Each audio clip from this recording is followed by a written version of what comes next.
think on this theme of potentially elevated volatility in bond markets, it's not just bond yields and how we manage duration that will be important. We've also seen lots of volatility in terms of yield curve slope. So big moves flatter and in fact inversion in the yield curve, and then shorter periods of re-steepening. And away from curve, we're now starting to see some volatility in currencies as well. More recently, we've seen the US dollar weaken, and I think this is the beginning of a potential trend in the dollar. As US growth reconverges back towards rest of world, we should start to see some reaction in currency markets. And these banking headlines, they have created volatility in credit spreads as well. Now, we need a flexible strategy to take advantage of all these different risk premia across fixed income. So building on duration management, including country selection with emerging markets as well, but also looking at yield curve risks, looking at currencies and taking spread risk is something we need to do to make the most of the opportunity set out there for fixed income this year.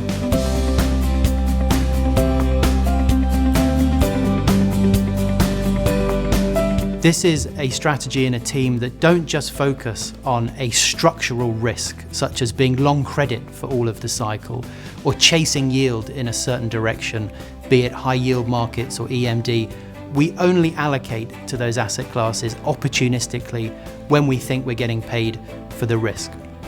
Instead, by focusing on more macro sources of return, we have that differentiation versus peers, and we also have scope to look at a very broad range of opportunities to help deliver excess returns within fixed income. I think having a broad basket of return drivers is really key in running a flexible strategy.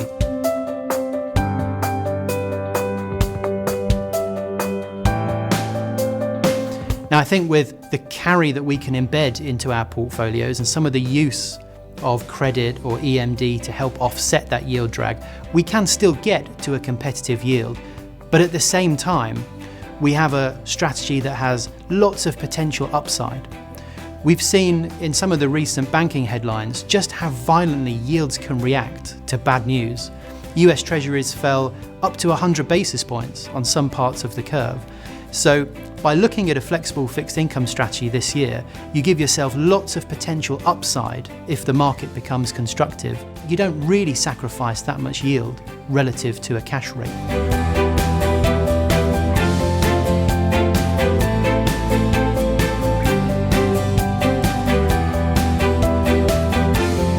投资一定有风险，基金投资有赚有赔，申购前应详阅公开说明书。